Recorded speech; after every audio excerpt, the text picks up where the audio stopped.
Buenos días, esta es mi octava presentación, bienvenidos.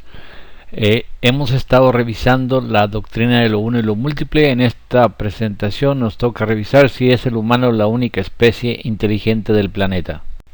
En los Estados Unidos hay un proyecto que se llama SETI. SETI son las siglas en inglés de búsqueda para inteligencias extraterrestres. O sea, aquí ya hemos dado por sentado que somos seres inteligentes, pero ya hemos revisado en la última presentación que nada más somos seres parlantes. El hombre no tiene lógica, el hombre es un ser instintivo, nada más se acuerda, nada más. Imagínense lo simple del pensamiento de John Locke. O sea, las ideas complejas se construyen a partir de unir ideas simples. Las ideas simples son percepciones. Entonces, el animal tiene muchas percepciones, pero todas se dan de acuerdo con el programa. En cambio, en el hombre, el lenguaje une dos o más ideas simples. Entonces es el lenguaje el que representa la inteligencia, y el lenguaje se da en mucha infinidad de variantes. Hay gente que habla muy poco lenguaje, tiene muy pocas expresiones, y hay gente que tiene un lenguaje extensísimo. Esa puede fabricar ideas complejas. En la anterior presentación discutimos en dónde se guarda la memoria, lo que resolvió que la memoria se guarda en el eidos y que toda percepción es una idea. O sea, toda idea es una percepción y la percepción participa de la cualidad de la idea, por lo tanto es indeleble. Entonces la memoria es absoluta, pero en el animal la memoria absoluta es manejable por el programa. En cambio, el lenguaje crea un montón de percepciones que son absolutas, y esa memoria absoluta de las expresiones lingüísticas que nos salen al estar hablando, a eso le llamamos pensar. Pero nada más es hablar, es como decía Sócrates, pensar es un tipo de discurso que se dirige el alma a sí misma o cuando hablamos con los demás, y creemos que ya somos seres pensantes cuando que solo somos seres parlantes. El pensar es nada más recordar, como decía Sócrates, y tendemos a creer que el raciocinio es inherente al hecho de ser un humano, y no es así. El lenguaje tiene un largo proceso de desarrollo. El raciocinio, o sea, la capacidad de razonar, no es un acto de todo o nada, como vemos en el fresco de Miguel Ángel, que Dios dotó al ser humano de raciocinio a su imagen y semejanza. No es así. La memoria nos juega un truco. Nos acordamos de tantas cosas y nos acordamos también de esas cosas, porque esas cosas son percepciones y por lo tanto son indelebles, participan de las cualidades del eidos, que entonces pensamos que ese discurso que se dirige el alma a sí misma, como dice Sócrates, y dice Sócrates muy claramente, y se habla de lo que no, de lo que ella conoce, no puede hablarse de lo que no conoce. Pensamos que esa charla que tenemos con nosotros ya es pensar, pero tendemos a ignorar el enorme camino que se recorrió para crear esa habla a la que llamamos pensar. O sea, a lo que llamamos pensar es al hablar. Entonces, si la habla está muy desarrollada, el pensar está muy desarrollado. Y si el habla está muy poco desarrollada, está el pensar muy poco desarrollado. Pensar nada más, como decía Sócrates, es acordarse. Entonces dice Sócrates, pensar es hablar, y nos hablamos de lo que sabemos, ya que no podemos hablarnos de lo que no sabemos. Lo que lo pone mucho más claro. La mente contiene ideas, o sea, el eidos. La idea no es un mundo aparte, la idea está viva, es la percepción, y toda idea es una percepción. Cualquier idea que no haya sido nunca percibida no estará en la mente, y si se halla en la mente es porque alguna vez ha sido una percepción efectiva, y si ha sido alguna vez una percepción efectiva es indestructible, o sea, indeleble. David Hume, que está siguiendo cerradamente a lo que dice, la razón por sí sola jamás puede dar lugar a una idea original.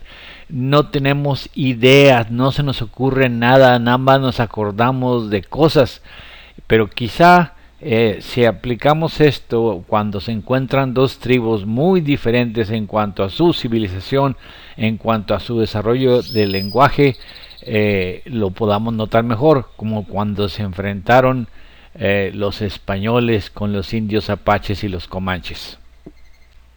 Quizá la diferencia entre un hombre que habla un lenguaje, digamos, civilizado y un lenguaje y un hombre que no habla un lenguaje civilizado o muy primitivo es cuando los colonos mexicanos se enfrentaron con los apaches y los comanches. No hubo tanta diferencia cuando Cortés se enfrentó a Moctezuma, porque los mexicanos de Moctezuma eran civilizados y tenían un lenguaje. Ellos incluso nunca pudieron domar a los apaches, a los que le llamaban chichimecas, y la chichimeca era un lugar deshabitado. Cuando los españoles entraron a México y empezaron a colonizarlo, no había tanta competencia con los indios, porque los indios preferían las llanuras del norte en Estados Unidos, donde había bisontes. Ese era su objetivo principal. Pero cuando los colonos americanos empezaron a empujar a los indios hacia hacia el oeste, entonces hubo una invasión de indios en México. Se habla mucho de la independencia, de las gestas que se hicieron en 1810 y los beneficios de la independencia, etcétera, etcétera, pero nunca se habla de los costos de la independencia. Cuando hubo levantamientos en el centro de la República, la nación española, o sea, México quitó todos los soldados de los presidios del norte para poder sofocar los levantamientos. Al quitar los soldados, dejó abierta la brecha con el indio. Entonces, a partir de 1750 empiezan a apretar los americanos, aventando a las tribus hacia el oeste, y a partir de 1810 ya entran libremente los apaches, y luego el contacto entre dos civilizaciones es muy distinto. Fíjense lo que dicen los autores de la época. Los habitantes huyen a buscar un albergue al interior del país después de haber sido quemados sus hogares, destrozados sus rebaños, talados sus campos, y acaso lloran no solo la muerte, sino la deshonra y la inhumana mutilación de sus esposas y de sus hijas. No es posible exagerar en este triste cuadro. La superioridad del hombre civilizado no es absoluta sobre el salvaje, ya que éste le avanza en fuerza física, el largo alcance de su vista, finura de su oído, la velocidad de sus movimientos y la facilidad de alimentarse con carnes que repugnan y dañan al hombre civilizado, porque el salvaje, no teniendo aspiración a la gloria marcial y sí al pillaje, evita el conflicto siempre que la superioridad que lo provoca lo hace temer algún peligro, el que prevé y evita por la ventaja de las referidas facultades físicas. El indio es naturalmente flojo y no se empeña en alcanzar victorias de quien se defiende bien, porque todo aquello que importa peligro y cuesta trabajo no es de su agrado. Con todos los instintos rapaces y carniceros de las fieras, las excede todavía en crueldad, pues el indio no necesita tener hambre para ser acosado, ni irritado para ser horriblemente cruel. Tan despedazador es irritado como contento, y no hay más esperanza de salvación en sus asaltos que una defensa cerrada, por desesperada que parezca, pues no hay más compasión que esperar de él que la que puede esperarse de un tigre. Si el temor de morir no le contiene, ningún otro atributo ha de contenerle. Los indios eran lo más parecido a un animal, los apaches y los comanches, en la cual dos civilizaciones se encontraron. Vean, a la derecha están unos indios armados. A partir de 1810 los americanos empiezan a armar indios para que incursionen a México para beneficio de ellos. Así los indios se van a México y les dejan libre el camino para ellos avanzar hacia el Océano Pacífico. Pero los indios, con muy poca civilización, se comportan demasiado animal con los españoles. Aquí vemos a la izquierda un indio desollando a un oficial, un soldado, pero se comportaba el indio todavía más cruel con las mujeres y con los niños. Hacía cosas que no es posible, como dice el escritor de la época, no es posible exagerar. Y esos eran la gente más atrasada del planeta, menos capaz de un lenguaje. Incluso se notaba entre los indios apaches y los del norte, los de muy al norte, con lo que se toparon los ingleses. Los lenguajes de señas de los apaches nomás necesitaban una sola mano. Los lenguajes de señas de los del norte usaban dos manos. Recordemos lo que nos dice Henry Bergson: el habla es ante todo una mímica. La gente expresa cosas y entonces la mímica empieza a cambiar el semblante. El semblante es un reflejo del habla. El semblante refleja la mímica con la que nos expresamos. Ahora vean estos apaches. ¿Qué semblante tienen? Totalmente aplanados. Ya dijimos, las tribus apaches eran de las tribus más primitivas de Norteamérica. Caminaban encuerados, hasta los aztecas les llamaban los comeperros. Lo que están, ya lo vemos aquí ahora, más vestiditos, porque se roban la ropa, y mejor armados por los americanos, que los arman para poder que ataquen a México. Prácticamente ocuparon la mitad del territorio, hasta todo Zacatecas, y llegaron a Guanajuato. Ataquen a México para poder que se descuiden, ellos depreden México y los americanos ocupen todo el territorio hacia el Pacífico. Entre más destrozos hicieran los mexicanos, los indios en México, mejor para los gringos. Y entre más se alejaran hacia México y dejaran en paz los territorios que estaban ocupando los americanos, mejor nos fue. El habla está muy atrasada estuvo muy atrasada en los apaches. Un inglés no puede reconocer el lenguaje que se habló en Inglaterra hace 1000 años. Estoy seguro que un apache puede reconocer el lenguaje que se habló en la apachería hace más o menos como unos 20 o 30 mil años. Vean una foto a la izquierda de un apache vestido de lo que le robó a un soldado, aparentemente. Esa es la gente más primitiva que los seres civilizados encontraron cuando recorrieron el mundo. No había sociedad más primitiva que los comanches y los chichimecas, los comeperros. O sea, totalmente desnudos, totalmente en un medio hostil, terriblemente caminando por los desiertos. Incluso a la derecha vemos un bosquimano del Kalahari. Miren, si les falta algún término vocal, ellos usan la mímica por medio del lenguaje. Por supuesto que tiene sus ventajas el medio vocal, que la mímica, que les permite ser muy expresivos, porque en la oscuridad no se ven. Entonces tienen que empezar a desarrollar términos hablados, pero la mímica es muy importante y cambia el semblante de quienes la hablan, porque lo que hablan es el pensar.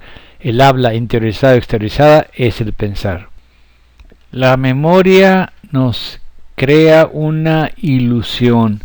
Aprendemos a expresarnos y entonces nos acordamos de lo que nos dijeron, lo que leímos o lo que dijimos.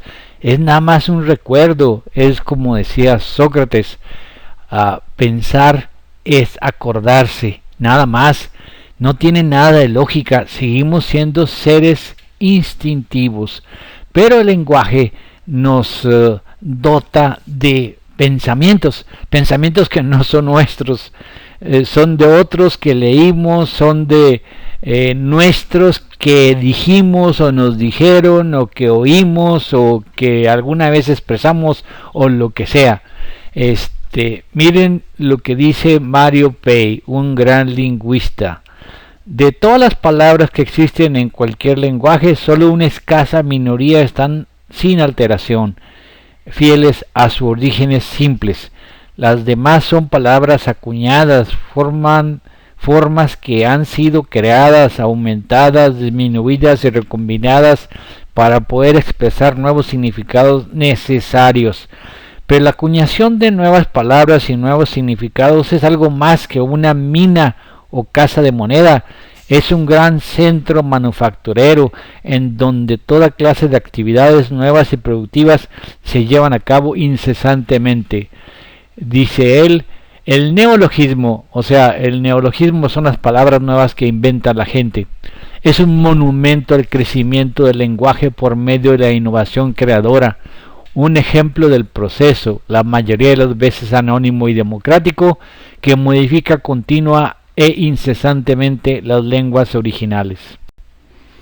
Dice Krishnamurti, un filósofo zen de la actualidad: cuando empiezo a observarme en mis actividades cotidianas, veo que todo lo que hago es el resultado de mis hábitos, una reacción de mi mente condicionada por mi pasado.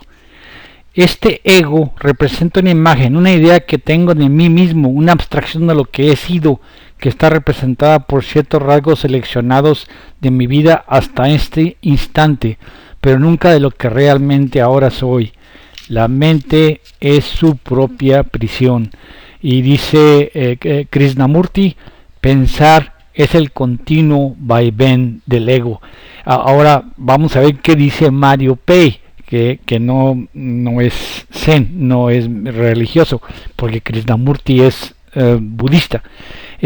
La unidad del habla no es ni un sonido individual ni una palabra individual, sino la oración, que es la que conlleva un concepto. Ahí fíjense, exactamente. ¿Se acuerdan de Kim Peek, aquel savant que había leído 10.000 libros pero que no podía razonar nada? Sin embargo, podía contestar preguntas sobre temas muy diversos, todo lo que haya leído. La unidad del habla no es el sonido individual, sino la oración, que es la que conlleva un concepto. Hasta ahí vamos. O sea, ¿qué es lo que puede hacer Kim Peek? Completar una oración. A ver, ¿quién es Pancho López? Pancho López es esto. ¿Qué hizo? ¿En dónde estuvo? Eso. Entonces, Kim Peek lee oraciones y la oración es la que tiene un concepto. Kim Peek no puede entender cosas complicadas, no puede unir dos conceptos distintos, pero sin embargo puede contestar a una pregunta específica. ¿Quién es fulano? ¿En qué año nació? ¿Qué cosa comió en tal día? Todo lo que puede haber leído Kim Peek es una oración. Pero fíjense cómo dice, ¿se acuerdan que de Kim Peek habíamos dicho que nos mostraba bien cuál era la unidad del pensamiento? Porque dijimos que el pensamiento es finito, mientras que las series externas son infinitas. Consecuentemente, la unidad del habla, dice Mario Pei, corresponde con la unidad de pensamiento. La unidad del habla no es un sonido individual, sino la oración. Ahora, piensen una cosa. Kim Peek nada más podía contestar oraciones. No podía deducir nada. Pues lo mismo les pasa a los apaches y a los comanches. O sea, son tan imbéciles que nada más pueden tener ciertos criterios muy estrechos, cierta plática muy estrecha. La sintaxis corresponde a unir una oración con otra oración, con otra oración, con otra oración para formar un pensamiento. Bueno, pues la sintaxis en Kimpic no existía y no podemos pensar que un apache tuviera mucha sintaxis. Entonces los apaches pueden expresar ideas muy simples, pero si comparamos a un apache con, por ejemplo, Shakespeare, es imposible. O sea, la sintaxis de Shakespeare requiere un montón de memoria para unir una frase o un párrafo completo. O sea, unir el principio con el final y los medios para poder expresar una idea bella. El pensar es una trampa, es nomás recordar. Hay gente que no puede pensar, porque pensar es nada más acordarse. Entonces, si no tienen una sintaxis extensa, jamás pueden fabricar un pensamiento extenso. Miren, este es Mario Pei. En su libro La historia del lenguaje nos dice: la historia del lenguaje es la historia de la civilización. Si ésta avanza, el lenguaje avanza, porque se lo requiere. O sea, el lenguaje se adapta a lo que se va descubriendo. Y viceversa. Ambos se reflejan el uno en el otro y ambos evolucionan a la par. Si uno del par no evoluciona, el otro tampoco lo hace. Por eso dije, un inglés es una de las lenguas que más ha avanzado, porque es uno de los países que más ha desarrollado. Entonces, a medida que avanza la cultura, la técnica, se crean palabras para poder definir esto. Un inglés ya no reconocería a los ingleses hablando de hace 1000 años. Es muy distinto el inglés de ahora en Inglaterra que el que se hablaba hace 1000 años. Pero estoy seguro que el apache fácil reconocería a otro apache hablando de 30.000 años antes de que él viviera. Lo único que hace creer que pensamos es que recordamos que hablamos. El pensar es hablar. No hay nada. Si no hemos hablado antes de cosas complicadas, tampoco podemos recordar cosas complicadas. O sea, es nada más eso. Pensar es hablar. Miren, vamos a explicarlo así. Dice Krishnamurti que nuestra mente está condicionada por nuestro pasado. O sea, nuestra mente está condicionada por lo que sabemos, es lo que dice Sócrates. O sea, pensar es acordarse. Entonces vamos a suponer la ecuación de la relatividad. O sea, en realidad Einstein no hizo la relatividad, la hizo su esposa mientras lavaba platos. Y él se la pasó a su energúmeno marido y ni siquiera la perfeccionó. Einstein fue en 1915 Hilbert el que la corrigió. Entonces ya la presenta Einstein, pero la solución que Einstein le da, y que para él es evidente, es una serie de axiomas. Es como un tipo equilibrando un axioma con otro axioma, con otro axioma, con otro axioma, con otro axioma, con otro axioma, con otro axioma. O sea, dice Brillouin, una ecuación solo resulta cierta si son ciertos todos los postulados en los que ella se basa. El conocimiento es un fenómeno enteramente personal, individual. O sea, nos preguntan a nosotros de la relatividad.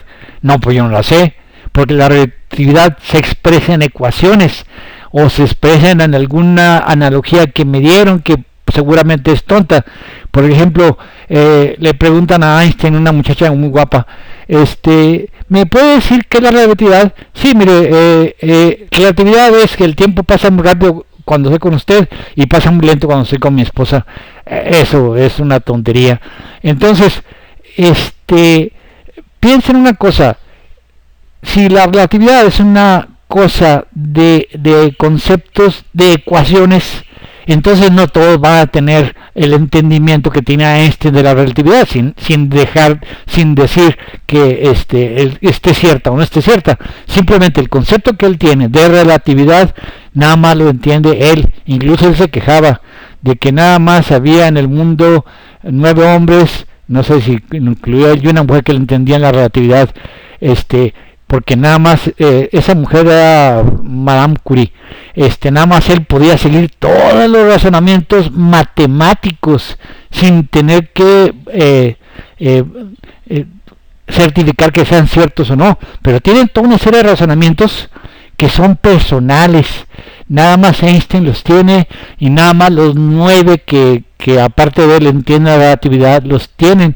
Incluso Sir Arthur Eddington cortaba aún más las cosas. Un periodista le preguntó a Sir Arthur Eddington en 1919, oiga, se dice que en el mundo nada más hay 3 personas que entienden la teoría de la relatividad, y Sir Arthur hace cara de extrañado, dice, sí, pues no imagino cuál puede ser el otro.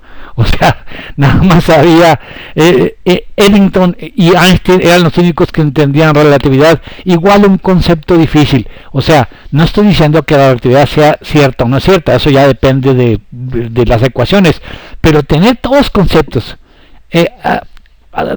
uno tras otro, tras otro, tras otro, tras otro, eso es una cosa totalmente personal. Y acordarnos, eso es una cosa totalmente personal. ¿Se acuerdan de mi diapositiva en la presentación pasada donde Charlie en la serie de Two and a Half Men le explica a su sobrino las cosas de la vida, y el sobrino nada más cuando se va Charlie le dice lo único que oye es bla bla bla bla bla, pizza, bla bla bla bla bla, hamburguesa, bla bla bla bla, comida? Es obvio, o sea, ¿cómo puede entender un muchacho la plática de un adulto? La plática cobra sentido cuando hablamos con otra gente con la que ya hemos platicado lo mismo. Pensar es nada más repetirse, nadie es original. Esta diapositiva también la habíamos pasado. El mundo externo no existe, entonces el mundo que vemos es interno, y nada más cobra sentido cuando enlazamos una cosa que estamos viendo con algo que ya vimos, que dijimos, que oímos, que leímos, etcétera. El conocimiento se va creando, la concepción, la mente va evolucionando de acuerdo como avanza la civilización.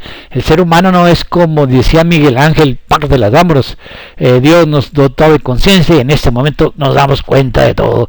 De eso, nada. Esta es la linda actriz Judy Foster buscando señales de vida extraterrestres en la película Contacto. En esa película al fin logran hacer contacto con una inteligencia extraterrestre, les mandan un montón de proyectos y ecuaciones y fabrican una máquina. Con esa máquina ella se traslada hacia un mundo raro y se le aparece a su papá que está muerto y le dice: no me presento ante ti en la forma normal porque te asustarías, pero queremos decirles que van muy bien, les faltan pocas cosas para ser aceptados en la Federación Extragaláctica. Sí, claro, van muy bien. Tenemos 17,000 ojivas nucleares activas. Un día de estos nos destruimos y sin embargo ya estamos listos para ser aceptados en la Federación Extragaláctica. Qué tonterías. Miren, esta dice: SETI cumple 50 años sin que se haya logrado descifrar la señal WOW. No soy matemático. Aquí escribieron unos datos y subrayan algo y dice: esta es WOW.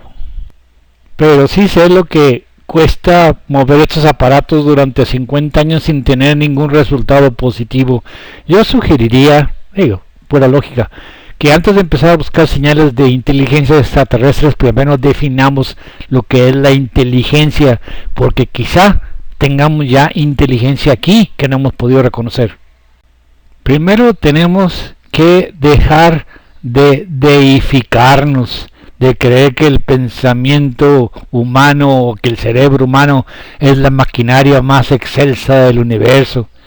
Si Sócrates tiene razón y el pensar es nada más recordar, acordarse, entonces nada más tenemos el mundo interno, y el mundo interno es tan complicado como nosotros lo hagamos. La tecnología sí es acumulativa, alguien puede poner un tornillo, el siguiente pone otro tornillo, bla bla bla, y de repente tenemos al hombre en la luna. Sin embargo, la tecnología es estricta altamente técnica, o sea, es memoria. Toda la tecnología que implique la memoria no cambiará el instinto. Somos seres instintivos y no nos hace más. Este astronauta, por ejemplo, en cuanto se baje, va a ser el mismo astronauta que fue antes de ir al espacio y será después. Y la inteligencia del hombre, nomás imagínense, hay 17,000 artefactos explosivos nucleares en el mundo, suficientes para destruir una ciudad importante varias veces de todo el mundo. Entonces, ¿para qué es esa tecnología? ¿Quién inventó la bomba atómica? ¿Qué lógica había en la invención de la bomba atómica? Y entonces se nos dice, no, lo que pasa es que es un arma disuasiva. El tener bombas atómicas implica seguridad, porque implica que si nosotros tenemos, el otro no nos va a atacar. A mí me gustaría que le preguntaran a los imbéciles del 11 de septiembre, los yihadistas que el 11 de septiembre pilotaron los aviones en primera clase pagada por los árabes, que les preguntaron a esos idiotas si los que van en la clase económica sabían que lo que estaban abordando no era un transporte donde ellos pensaban llegar de un lado a otro con su familia, sino que era una bomba, un proyectil. Ojalá que mis palabras no sean ciertas, pero esto es solo cuestión de tiempo. Antes que un yihadista ISIS se apodere en una ojiva nuclear, no tendrá la menor inhibición para usarla. Wernher von Braun fue el que llevó a los americanos a la luna, y Wernher von Braun era miembro del partido nazi. Es increíble que los alemanes, la nación más inteligente del mundo, hayan seguido a un loco. ¿De qué estamos hablando? ¿Son estos alemanes o son los drones de las películas La Guerra de las Galaxias? ¿Cómo puede un tipo que ni siquiera tuvo secundaria mandar a todos los alemanes en todas las estupideces y a una carnicería atroz? Bueno, yo creo que si Wernher von Braun se supeditó a las órdenes de este maniático imbécil, entonces quiere decir que el instinto puede mucho más de lo que puede la lógica. Somos seres anormales. En el hombre, en el animal, hay muchos datos y se construyen cosas que podríamos llamar tecnológicas. Por ejemplo, un termitero tiene temperatura controlada a base de memoria, pero a base de memoria colectiva, a base de memoria que el terme lleva a cabo paso por paso, una percepción a la vez. La memoria está en la especie. El instinto es la herencia de todos los hábitos exitosos adquiridos. Entonces, nosotros de repente nos apropiamos del lenguaje y se nos ofrece la posibilidad de guardar durante una vida individual toda la tecnología que se ha desarrollado antes, pero eso no nos hace más inteligentes. Primero tenemos que empezar a saber qué es la inteligencia. Si el pensar es recordar, la inteligencia nada más es tener pensamientos cuerdos. Ahora déjenme proponerles una cosa. ¿Qué tal las ballenas? Porque ha habido muchos experimentos con ballenas y se ha observado que ellas inventan melodías por puro placer y pueden comunicarle a otras sus melodías, y hay melodías específicas para áreas. O sea, la ballena conversa con otra en melodía. Ahora, la melodía no es como un animal de baja escala lo haría, o sea, como Kim Peek lo haría. No es una oración. La melodía ya es una composición sintáxica, o como se diga, sintética. Es una composición en la cual, semántica, en la cual se arreglan los significados, y los significados pueden intercambiarse cambiando la melodía. Una melodía, si es que las ballenas cantan melodías, definitivamente es un signo de inteligencia. Decía Karl Popper que la teoría es la que nos hace ver las cosas. Entonces tenemos que ver que las pruebas que prueban la teoría no sean sugeridas por la teoría. Aquí nomás vean esta cosa. Esta ballena se acerca por curiosidad con los turistas para verlos. O sea, a pesar de que el ser humano ha sido mortífero para ellas, no le guardan rencor. ¿Qué tipo de inteligencia es esa? Decía Popper, una buena teoría debe correr riesgos en las predicciones que hace. O sea, la teoría de Sócrates, de que nada más nos acordamos y que el pensar es acordarse, apliquémosla a las ballenas. Si las ballenas se acuerdan y no, ¿cuál es la diferencia entre un hombre y una ballena? Parece ser que el hombre no tuvo, la ballena, discúlpeme, no tuvo la fase de construcción de herramientas. Entonces la ballena se dedicó enteramente nada más a cosas pacíficas, no hizo hachas para matar gente o otros animales, no lanzó piedras, no inventó cañones, no inventó misiles, no inventó bombas atómicas. Esa es la diferencia. O sea, la ballena no pasó por una etapa de ballena habilis, así como el hombre pasó por la etapa de Homo habilis, y en la cual aún estamos. Nunca hemos sido sapiens. Decía Karl Popper, entre más predicciones haga una teoría, entre más Diego corra con las predicciones, mejor la teoría. La teoría buena no es una teoría intocable, es cualquier teoría es una suposición y uno puede suponer lo que quiera. Einstein puede suponer su relatividad y si 10 gentes dicen que está correcta, pues allá ellos, o sea, ese es el problema de ellos. En cambio, Sócrates dice específicamente, acordarse, pensar es acordarse. Por lo tanto, pensar no implica lógica, nomás es un recuerdo. Entonces, un apache, por supuesto que nada más se acuerda de las tarugadas que dicen en sus fogatas y nada más. Ya no le pidamos más. Pero, sin embargo, el hombre moderno, un hombre científico, se acuerda de muchas más cosas sin necesidad de que las cosas sean ciertas. En cambio, la ballena parece acordarse de cosas bonitas y placenteras. Nunca le ha agarrado tirria al hombre. Ella nada más se dedica a componer melodías y podemos suponer que eso lo ha hecho porque la presión selectiva natural sobre ella es baja, cuando menos es baja hasta que apareció el hombre, que casi la lleva al exterminio. El lenguaje no es imitación, dice Mario Pei, porque el perro ha estado con nosotros miles de años y no ha aprendido a hablar. No, el lenguaje es algo que se adquiere porque el individuo puede hacer una seña que es comprendida por el otro.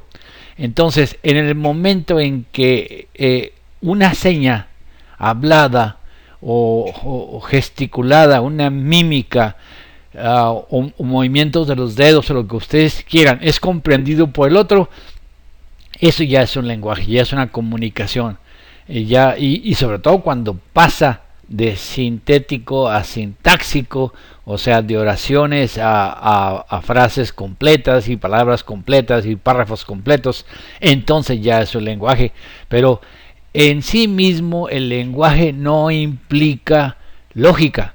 O sea, el lenguaje implica memoria. Tenemos que reconocer el gesto, la seña, la palabra, lo oído para poder identificarlo. Por eso nosotros aprendemos, por ejemplo, nuestra lengua es español. Para aprender inglés tenemos que aprender todos los significados y adscribirle un significado a cada sonido del inglés. Entonces ya entendemos el inglés. Es pura memoria. Miren, por ejemplo, aquí vemos unos hombres disparando un cañón. Es pura memoria lo que hacen. El que fabrica cañones ya sabe cómo fabricar cañones chiquitos y nomás le piden los políticos un cañón más grande y les hace un cañón más grande, y los que usan el cañón no se fijan ni les importa saber cuántos destrozos va a haber o quién los va a curar a los que resultan dañados. Nomás hacen lo que los otros le dicen y siguen avanzando, y entonces se pueden lograr cosas muy complicadas que nada más impliquen memoria. Dice Aristóteles, el maestro sabe el cómo y el por qué, el operario solo sabe el cómo. Por ejemplo, aquí se ven a unas rusas fabricando balas de cañón, imagino, para la guerra, en la Segunda Guerra Mundial. ¿Son las operarias responsables por lo que están haciendo? No, ellas tienen familia y la familia, los hijos comen, y el trabajo en la fábrica, que es obligatorio porque si no las fusilan, les da un salarito para poder llevar de comer a sus familias. Todo lo que hacen es pura memoria. La memoria no implica para nada inteligencia y ética, para nada. Pero la teoría dice que si hay comunicación entre las ballenas, no mera signos, no menos leer signos, los perros leen signos y sus vocabularios muy bajito, no, si ya hay comunicación como para hacer melodías o señales más complicadas, eso ya es lenguaje, y si es lenguaje, entonces es una forma de inteligencia. ¿Qué forma de inteligencia tienen los cetáceos? Aparentemente nos encuentran interesantes y no tienen maldad en su mente. Eso es ser totalmente irracionales. El cetáceo es un buen animal con buenos recuerdos. Miren, ayer vi en televisión un programa que se llama Locuras Animales. En este programa, unos americanos que estaban pescando o en una embarcación a avistaje de ballenas, seguramente en Guerrero Negro, Baja California, ven una ballena atrapada en una red, entonces una red de pescar. Entonces se acercan y la ballena les permite acercarse sin volcarlos, destrozarlos, y luego ellos van corte la red hasta que al final logran, porque la red era gigantesca, esas redes de arrastre, redes de plástico, de nylon, es resistentísimo el nylon cuando está formado en forma de redes. Entonces atrapó a la ballena y ellos corte hasta que fin la ballena se larga o se sale. Entonces en el camino de regreso al puerto, porque ya habían pasado muchas horas en esta maniobra, la ballena le saltó 40 veces, no sé si es una exageración, pero aunque fuera la mitad, para mí es una cosa sorprendente. O sea, la ballena estaba feliz y le estaba dando a los hombres las gracias por haberles liberado de la red. O sea, obviamente que entendió un montón de cosas y su reacción es complicada. Nomás imagínense, ¿hay o no hay delicadeza en esto? Esta foto no la saqué de las locuras animales que vi ayer. Esta foto la saqué de ahí nada más. Nomás imagínense un animal que pesa 60 toneladas acercándose a una embarcacioncita y rozándola. ¿Hay o no delicadeza en esto? ¿Hay o no manejo inteligente de la situación? Claro que sí. ¿Cuál de estas dos especies que aquí entran en contacto es más inteligente? Los cuates con los salvavidas anaranjados, que han de traen cámaras, pero también traen pistola. Los cuates que tienen 17,000 ojivas nucleares listas para destruir el planeta en caso que los ataquen los que también tienen ojivas nucleares. O la ballena. ¿Cuál es el ser más inteligente de los dos? La ballena tiene puros recuerdos buenos, puros recuerdos nobles, y es inteligente a su modo y es mucho más bondadosa que nosotros. Es incluso más ecológica para el planeta. Nosotros somos una peste, somos seres destructivos. Es una cosa curiosa cómo las ballenas les gustan acercarse a los humanos. No sabemos qué ven ellas en nosotros, pero obviamente que ellas de un coletazo podían tumbar esta embarcación si lo desearan, y sin embargo se acercan, pasan por abajo, se mueven como si quisieran verlos sin dañarlos. No es como nosotros cuando vemos algo en la naturaleza lo único que pensamos es en un rifle y en balacearlo. Yo mismo una vez involuntariamente participé en una cacería. Yo me sumé a un montón de amigos que según esto y hallaron un pobre tejón, balazo y balazo el pobre tejón sin que el tejón no hiciera nada más que tratar de salvar su vida. Eso es inteligencia. Miren, en el estado de naturaleza, no estoy hablando de delfines amaestreados, los delfines han ayudado a muchos humanos de una u otra forma. En el estrecho de Torres entre Nueva Guinea y Australia, había un delfín durante su vida, lo único que hacía era recibir las embarcaciones y las guiaba por el camino sin rocas.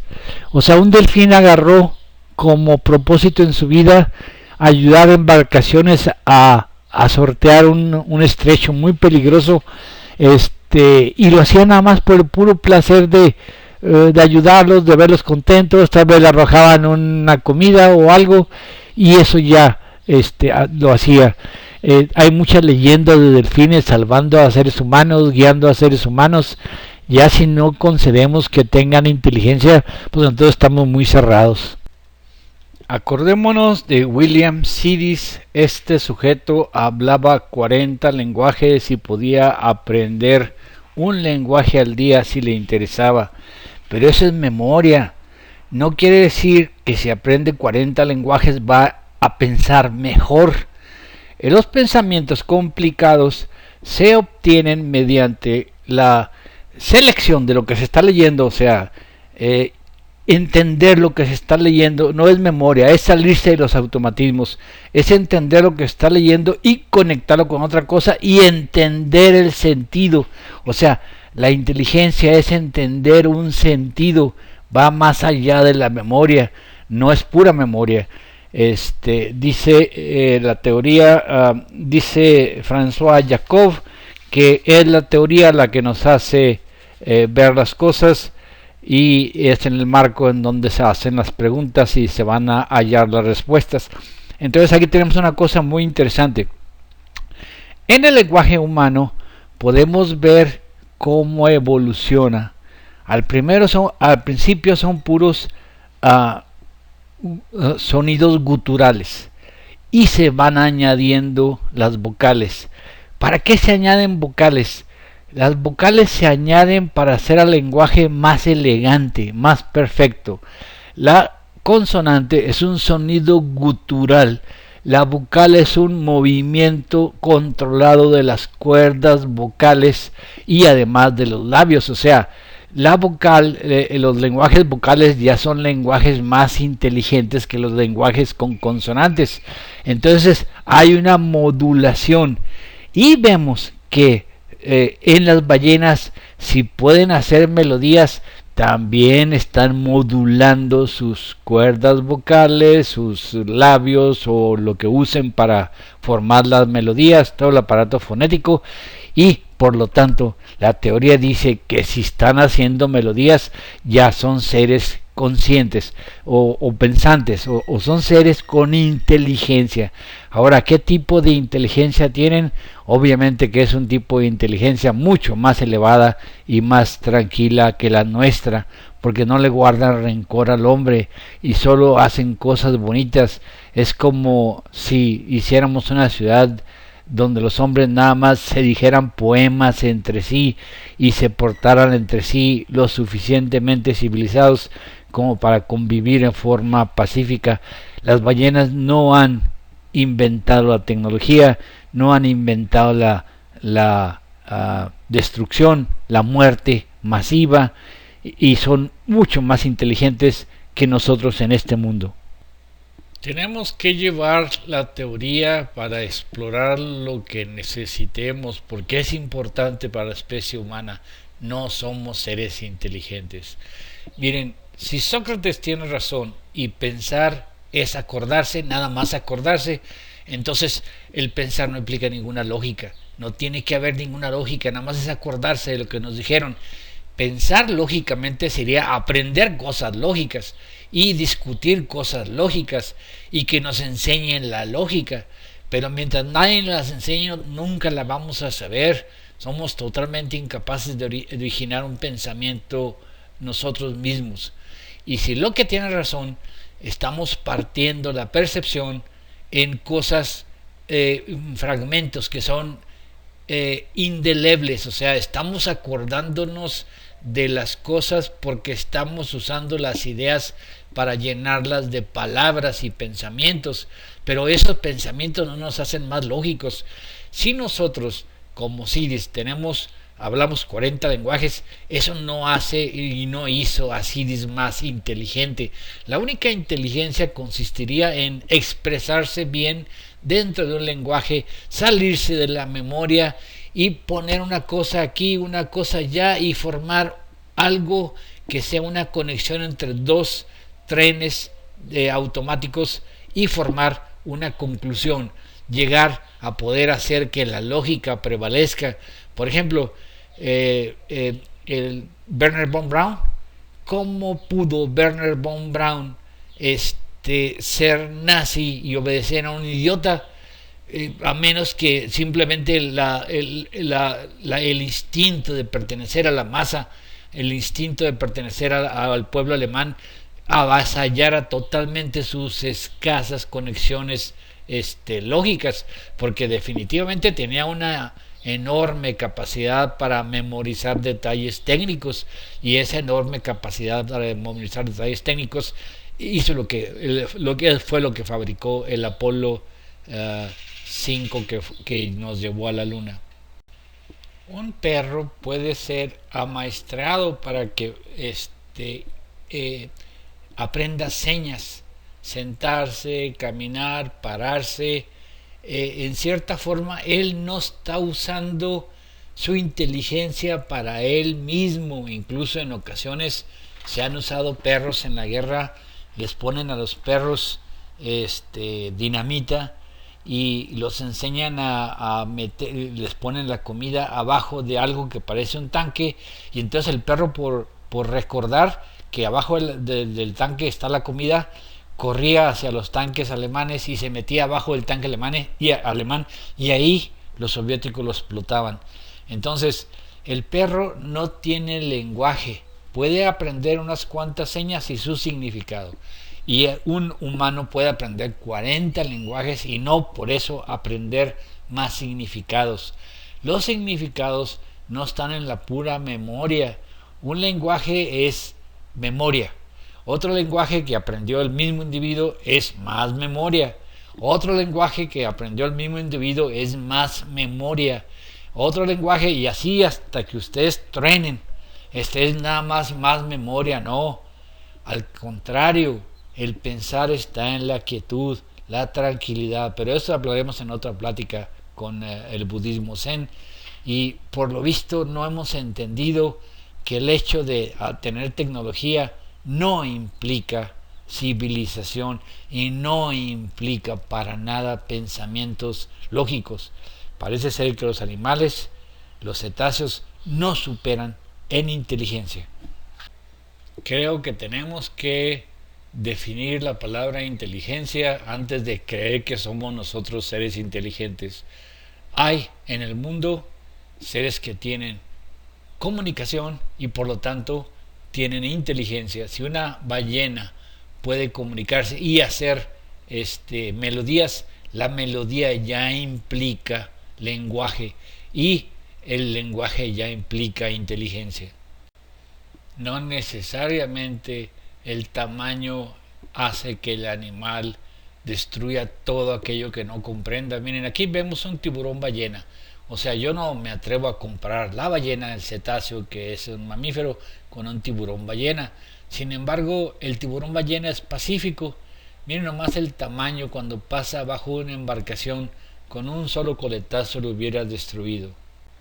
Sin embargo, la ballena se acerca al hombre con curiosidad, preguntándose qué es, y por lo visto no tiene periódicos o no le pasan sus compañeras informes de lo malévolo que es el hombre, y nada más se basa en sus recuerdos, sus propios recuerdos. Pensar es acordarse. Ella se acuerda de cosas bonitas, cosas que no son destructivas, cosas más ligadas a la inteligencia que lo que nosotros tenemos. Nomás imagínense lo que podía hacer este cachalote con el pescador, tragárselo de un solo sorbo, pero no, lo que les interesa es nada más explorarlo, verlo, a veces hasta jugar con él. Si esto no es jugar con alguien al que podían ustedes destruir de un solo golpe, pues entonces no sé lo que es jugar y no sé qué tanta inteligencia se requiere para el juego, sin dañar cuando manejan especies muy pequeñas comparadas con ustedes. La ballena tiene una inteligencia superior a la nuestra. No necesitamos gastar 50 años en el proyecto SETI para contactar inteligencias extraterrestres. Les doy las gracias por haber visto este video. Ojalá que tuviera alguna repercusión, porque estamos perdiéndonos de entender una gente que es más inteligente y más ecológica que nosotros, y a lo mejor pudiéramos, si lo entendiéramos, tratar de contener a la tecnología, porque la tecnología no implica poseer un pensar lógico y un adaptarse al medio, es pura memoria. La teoría de Sócrates y Locke lo aprueban. Muchas gracias por su atención, hasta luego.